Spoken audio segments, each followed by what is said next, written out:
Selamun Aleyküm. Size benim için çok önemli olan, farkında olunması gereken bir konudan söz etmek istiyorum. İnsan için çok çok önemli olan bir konu bana göre.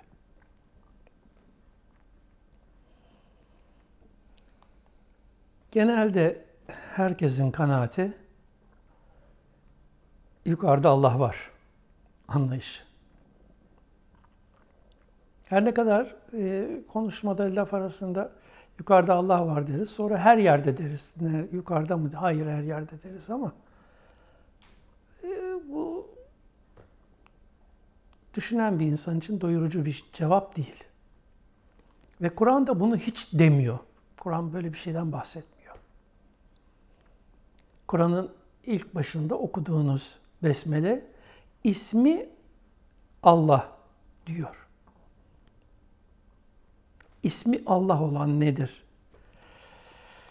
İsmi Allah olan yukarıda, yukarıdan, dışarıdan, sizin ötenizden sizi idare eden mi?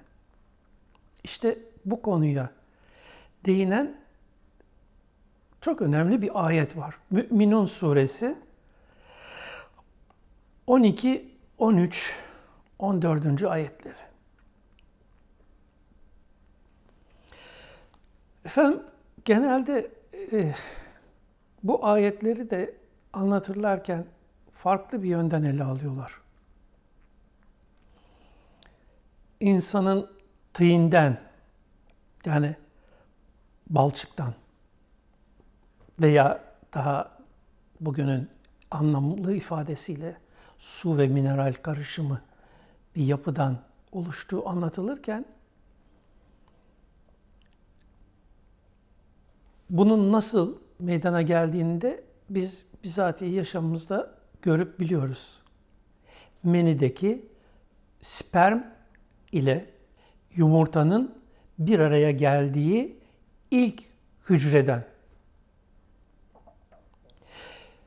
Şimdi burası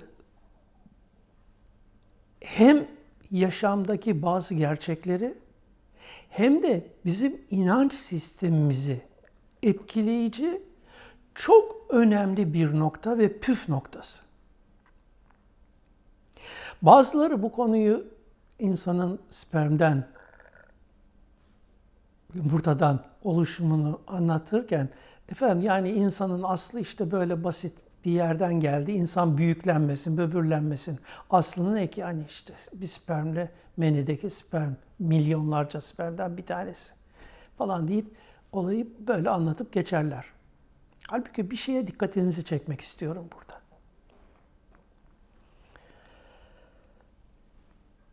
Sperm ve yumurta birleşti. İlk tek hücre meydana geldi. Bu ilk ve tek hücrenin 2'ye, 4'e, 16'ya katlayarak çoğalması sürecinde dışarıdan bir etki oluyor mu oraya? Hayır diyeceksiniz. Peki bu çoğalan hücrelerin daha sonra çok çok daha fazla yayılması ve belirli organları meydana getirmesi sürecinde dışarıdan bir etki var mı? Elbette ki hayır diyeceksiniz. İşte dikkatinizi çekmek istediğim çok önemli nokta ve Kur'an'ın bu Mü'minun suresinin 12 ve 13. ayetlerinde anlattığı insanın meniden, spermden meydana gelmesi, olayının altındaki incelik burada. Konunun püf noktası burada. Dışarıdan orayı tetikleyen, etkileyen hiçbir şey yok. o tek hücrenin içindeki kudret ve ilim,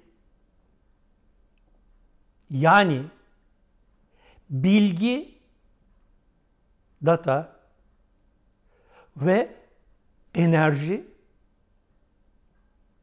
dindeki ifadesiyle kudret, Allah'ın kudreti ve Allah'ın ilmi, oradaki o program kendi içinde işleyerek bu gelişimi sağlıyor.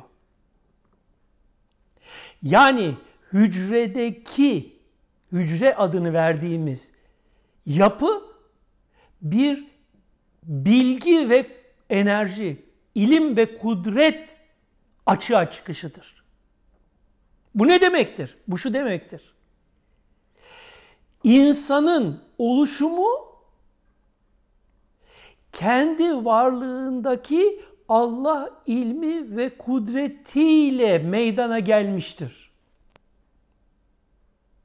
Yani sizin varlığınızın bütün hücreleri, zerresi Allah'ın ilmini ve kudretini ihtiva etmektedir.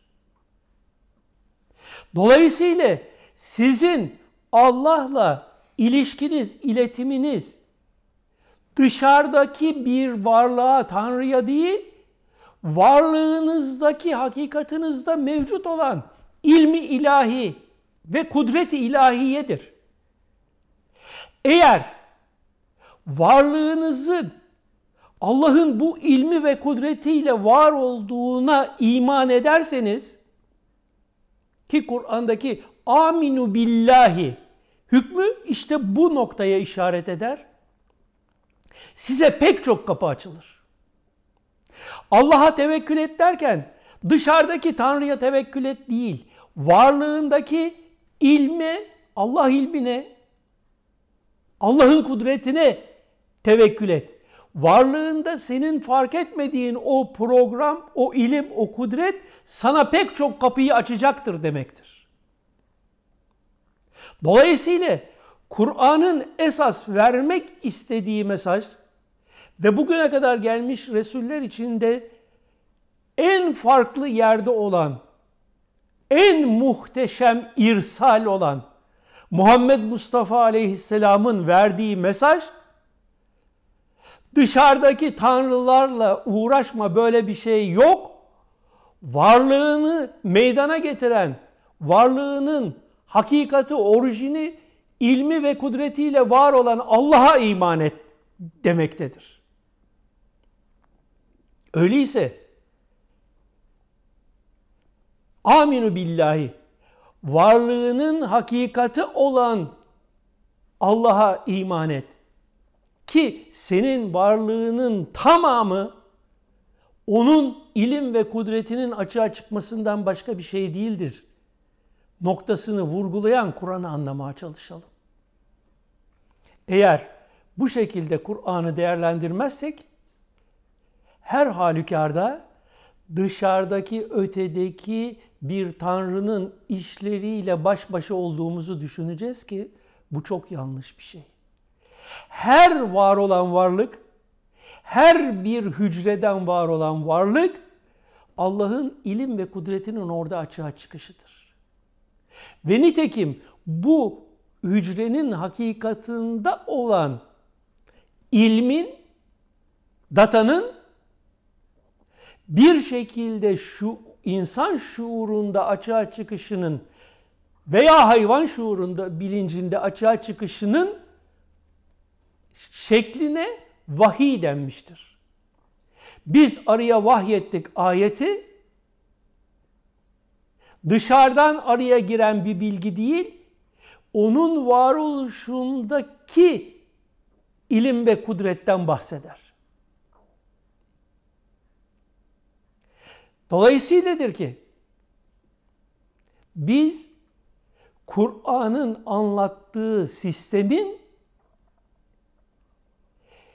bilebildiğimiz en derin ve ince noktadan dışa doğru bir açılımla var olduğunu ve o en ince noktada, en ufak noktada ve hücrenin içinde ki datanın bütün Allah Esma-ül Hüsnası diye bildiğimiz özelliklerin bilgisini ihtiva ettiğini anlamak zorundayız.